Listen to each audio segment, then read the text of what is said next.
Okay, so, listen how echoey it is. That's what today's video is all about. We have this big cavernous room that echoes like crazy, and when we get a bunch of games in here and play music, we have people in here talking, it's just gonna be kind of this wall of noise. It's not gonna be very happy. So, yesterday, I started building acoustic treatments. I have some rock wool insulation. I have 12 sheets of it. It's about 60 square feet in all. I have built these. These are frames that all of the rock will fit into, and it will look like this. So sheet of insulation in, whatever, then we'll cover this. Once that's covered, we're gonna hang them from the ceiling. So I don't think that 60 square feet is gonna be quite enough to deaden the sound in here, but see that red thing? That's my scissor lift that I've rented, and it has to go back in a couple days. So we need to rush and get all of our ceiling stuff done. And some of that ceiling stuff is these installations. Or these acoustic panels. So I brought in stuff that we can measure how well this is gonna work. This is a M Audio BX5A speaker. Not the best speaker, but good enough for what we're doing. This is a calibrated reference mic that we can use. And this is Room EQ Wizard on this laptop. So what we can do is we will play through that speaker, we'll play a frequency sweep of 20 to 20,000 hertz. This microphone can hear that. This speaker isn't going to produce perfectly 20 to 20,000 hertz. It'll start maybe 30 or 40 hertz because it doesn't have a big enough speaker to get into the low ends. But whatever, it's good enough. Really what we want to know is the delay time of the sounds in here. So the echo that you hear is my voice, the waveforms coming out of my throat hole, bounces off the wall, then it goes and bounces off that wall, and it bounces off this wall, and it goes back and forth until the velocity slowly dies away. That's what causes the echo. Now we can trap that with these porous absorbers. So the frequency of my voice is going to go, it's going to bounce off the wall, and it will eventually find one of these absorbers, and instead of bouncing off of it, it gets sucked up like water in a sponge, basically. And that will stop the echo. I don't think this is going to be enough, but we're going to have to put probably 2/3 more of what we have in, so probably another 120 square feet of absorption, but we can put those on the walls and we can scatter them around. I have some places I want to put them, but we got to get the crap on the ceiling first. So let's shoot the room with this, and we'll see how well we do. All right, here we go.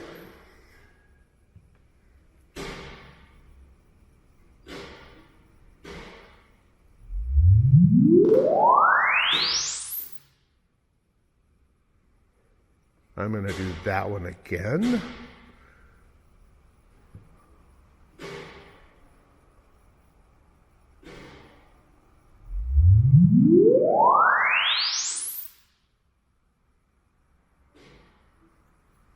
So this is what it looks like, and we'll smooth this out so it isn't so jagged. Let's get rid of this one, sorry. Yes, get rid of that one. We'll get rid of this one. Yes, that was a test one. So that's basically our frequency response. So let's go to the waterfall graph, and this shows us how frequencies decay off. So down here at 70 hertz, this is time going this way. So I have it set for half a second. So it takes a half a second, longer than a half a second for some of these frequencies to decay out. 3,000, 4,000, 5,000 hertz, they decay out pretty quickly, but it looks like down here in 700, 800, 900, 1,000 hertz, it takes a while to decay out. And then some of this down in the 100 to 200 range takes a while to decay out. So this here is good. This is easy to stop with sound absorption. These need bigger traps to do it, but we might be okay with that. I'm going to shoot this a couple more times just to make sure that my graph is going to be pretty consistent. I have a clangy, rattly fan up there because it's really windy outside right now. So I just want to make sure that I'm getting a pretty good reading. I'm going to mark the floor where I have this and where I have the microphone. And then once I get these treatments up, we'll come back here and we'll shoot this again and we'll see what the difference is. Music in the background, just so we can kind of see after we get the panels up if the music even sounds different. I don't know if this microphone is good enough to pick it up, but it's a little blurry sounding, right? Okay, so you're all built back there. Let's hang them.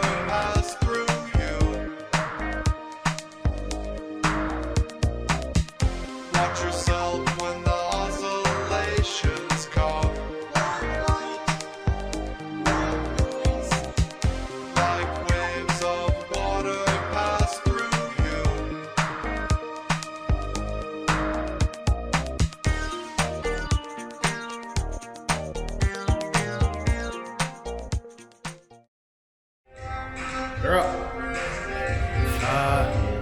Maybe a little tiny bit of a difference. It's not a lot of square footage, so I wasn't expecting amazing stuff.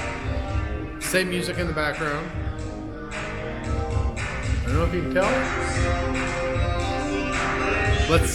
Let's shoot the room and see what it sounds like. See what it looks like.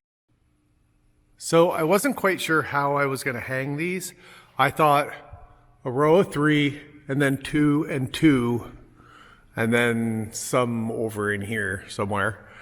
But I kind of like this, where they're all facing the same direction, and they go along this way, and then we've got 2 extras right up here. I don't think it would have really mattered on which way I hung them. And I don't think it matters that they're hanging vertically over horizontally, not in this big, huge space. But yeah, so that's it. This is our original graph up, and let's shoot it and see what the difference is.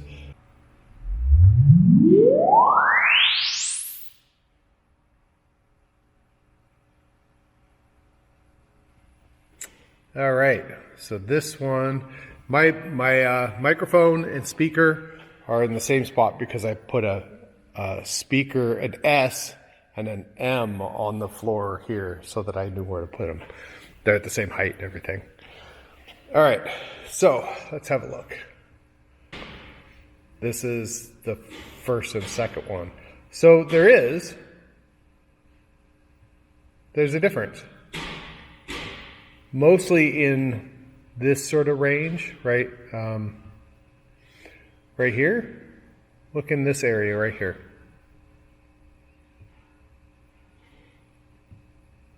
It decreases. So 1,000 hertz still looks more or less unchanged. Well, no, it went down a bit. And then we have a little more change down in here. The upper high end looks more or less the same. It dies out pretty quick though.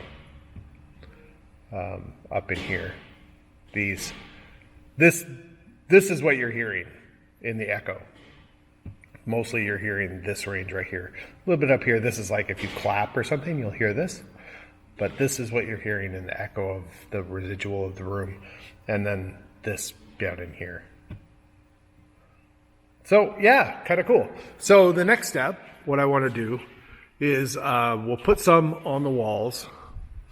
And then I've got all of this room up here to play with. And I thought maybe I'll just build some frames and we'll just put those up there on top of that wall to just continue the wall up. But from when the wall goes up, those are just treatments there. We can do a lot up there fairly easily, and I think that will help a lot. This back wall probably won't have a whole lot of stuff on it. Yeah, I'm mostly thinking these walls here. This is wood. This is cinder block. These are probably a little bit more reflective than that.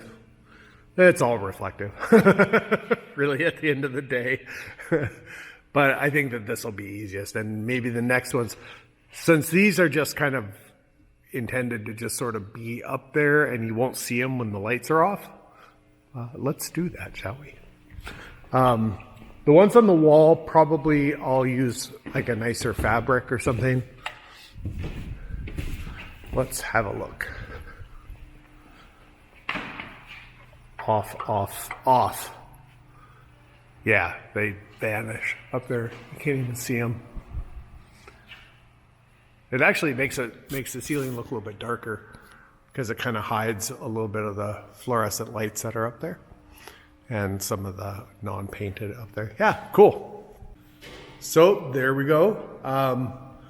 I will do more tests as I get more treatments up.